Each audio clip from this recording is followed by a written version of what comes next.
saya itu ketika negara kita tuh ada wabah COVID ya. Jadi di mana pemerintah menetapkan bahwa kita harus jaga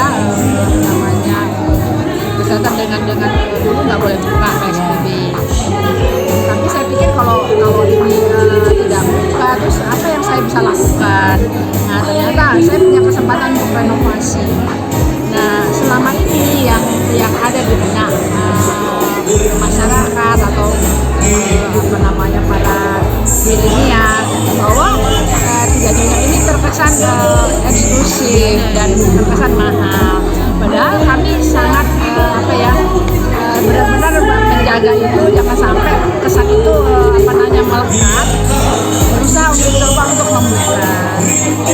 Tapi tentu dengan adanya perubahan juga dari perubahan wajah kan dari Tiga Nyonya. Jadi saya bikin di sini ada indoor, outdoor, dan juga tidak melupakan bahwa kedai Tiga Nyonya ini adalah restoran yang berawal dari restoran peranakan, dalam arti nuansa antik gitu. Jadi saya tetap mempertahankan nuansa antiknya, tapi antiknya tuh sampai ke depan sini Mbak. Jadi terkesannya tuh mungkin ada yang bilang tuh terkesan gelap ya. Tapi sekarang kita udah kalau di depan tuh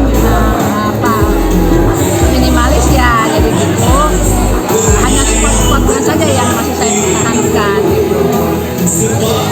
Terus masakan juga saya juga menambahkan menu baru selain menu Nusantara, juga di sini ada Western sekarang, dan juga ada post coffee di sini, dan masih banyak lagi ya. Misalnya kita akan ada menu yang baru dan banyak digemar adalah nasi tumpah. Itu dengan satu paket itu bisa berenam, bisa bermakan itu dengan harga yang sangat terjangkau. Jangan lupa subscribe, share, komen, dan like ya.